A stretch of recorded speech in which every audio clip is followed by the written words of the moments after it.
বিষ্ণু ইসলাম ওনার ইহুদি প্রতিবেশীর বাসায় যেতেন। এক ইহুদি কিশোর বিষ্ণু ইসলামের খেদমত করতে, ইহুদি ছেলে আমার নবীর খেদমত করতো, তারা ছিল নবীর প্রতিবেশী।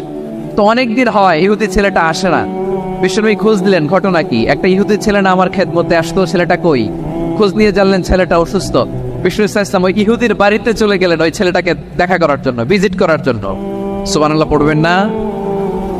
গেলেন, যে দেখে ইহুদি ছেলেটা মুমূর্ষ, যায় ভাব, বিছানায় পড়ে আছে, তার বাবা দাঁড়ানো।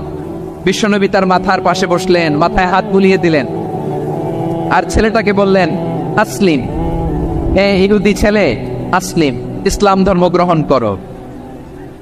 তো ছোট্ট ছেলে ভাবে আমরা ইহুদি, এখন ইসলাম ধর্ম গ্রহণ করলে আব্বা যদি বকা দেয়, ফানাযারা ইলা ওয়াজহি আবি, ছেলেটা তার বাবার চেহারার দিকে তাকালো, দেখি আব্বা কি কয়। আব্বা যদি বলে তাইলে ইসলাম ধর্ম গ্রহণ করবো। ইহুদি ছেলেটা তার বাবার দিকে যখন তাকালো, ওর বাবা বলে আতিয়া আবুল কাসিম, আবুল কাসিম যা বলে তাই করো। আবুল কাসিম হচ্ছে বিষ্ণু ইসলামের একটা কুনিয়াত, উপনাম। আমার রাসূলের বড় ছেলের নাম ছিল কাসেম। যেমন দেখবেন আমাদের এলাকায় কারো বড় ছেলের নাম যদি হয় আব্দুল্লাহ, এরা আব্দুল্লাহর বাপ বলে ডাকে। কারো বড় মেয়ের নাম যদি হয় ফাতেমা, এরা কি ডাকে? ফাতেমার বাপ বলে না? তো বিষ্ণু ইসলামের বড় ছেলের নাম ছিল কাসেম। ইহুদি বাবা বলল আতিয়া আবুল কাসেম, আবুল কাসেম যা বলে তাই শোনো, মানে মোহাম্মদ যা বলে তাই শোনো। এই কথা শুনে ছেলে সাহস পাইছে, ছেলে আবার পড়তে আরম্ভ করলো আশহাদু আল্লাহ ইলাহা ইল্লাল্লাহ ওয়া আশহাদু আন্না মুহাম্মাদার রাসূলুল্লাহ, পড়েন আল্লাহু আকবার। বিশ্বনবীর আহ্বান শুনে ওই আহ্বানে সাড়া দিয়ে ইহুদি ছেলে শাহাদা পড়ে মুসলমান হয়ে গেল। তার হৃদয়টারে ঈমানের নূর দিয়ে আলোকিত করে দিল কে?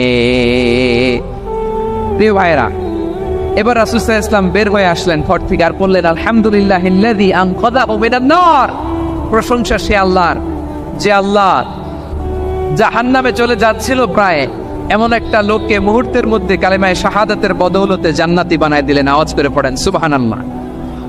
এই হাদিস থেকে আমরা কি শিখলাম? What is the moral of the story? এক নম্বর স্টোরি হলো, প্রতিবেশী ইহুদি হোক হিন্দু হোক, যাবেন, সুসম্পর্ক রাখবেন, উপহার দিবেন, বিপদে পাশে দাঁড়াবেন, তাইলেই তো আপনাদের প্রতি, মুসলমানদের প্রতি তারা আকৃষ্ট হবে, ঠিক কিনা বলেন? আপনি যদি হিন্দুদের সাথে বৌদ্ধদের সাথে নাই মিশেন, নাস্তিকের কাছে নাই যান, তো ইসলামের সৌন্দর্যটা ওরা বুঝবে কেমনে? আমার অনেক হিন্দু পরিচিত ভাই আছে, ওরা আমাদের ইফতারির প্রোগ্রামে এসে একসাথে ইফতারি করে। অনেক মদখোর আমার সাথে বসে একসাথে ডিনার করে, হাফ প্যান্ট পরা, গলায় স্বর্ণের চেইন, হাতে স্বর্ণের ব্রেসলেট, আইসা আমার সাথে ডিনার করছে, আছে এরকম। গাঁজাখোর, আমি বলি আসো, ওয়েলকাম টু মাই ডিনার, আসো বসো। বসলেই তো আমি ওর ডিএনএ, চিন্তার ডিএনএ চেঞ্জ করে দেওয়ার সুযোগ পাবো, চিল্লায় বলো ঠিক কি না? আসতে হবে আমার কাছে। Our door is open, the door of Islam is open 24/7। সব সময় আমাদের ইসলামের দরজা আমার অমুসলিম ভাইদের জন্য খোলা আছে, না নেই? এই হাদিস থেকে দুইটা শিক্ষা। এক নম্বর শিক্ষা, প্রতিবেশী মুসলিম হোক অমুসলিম হোক, যান, অসুস্থ হইলে একটু আপেল নিয়ে যান, আঙ্গুর নিয়ে যান, কমলা নিয়ে যান, তাদের সাথে ভালো আচরণ করেন। ইসলামের বিউটি দেখে, সৌন্দর্য দেখে অবাক হবে, নসিব ভালো হলে কোনোদিন কালিমা পড়ে মুসলমান হয়ে যাবে, ঠিক কিনা বলেন? তাহলে অমুসলিমের সাথে ভালো সম্পর্ক। বিশ্বনবী ইহুদির বাড়িতে গেলেন, ইহুদির বাড়ি, আর আমার মুসলমান ভাই আমার কাফের বলে, এরকম আছে না নাই?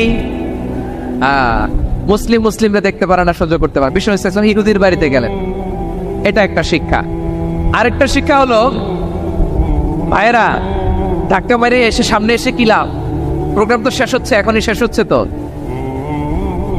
এই যে আমাদের বকশি ভাই ওয়াদা নিল, হাত তোলালো, মিম বলে এত কথা বললো, তো আমি জেলায় জেলায় দিয়ে খালি হাত নাড়াই তোমাদের জন্য, নাকি?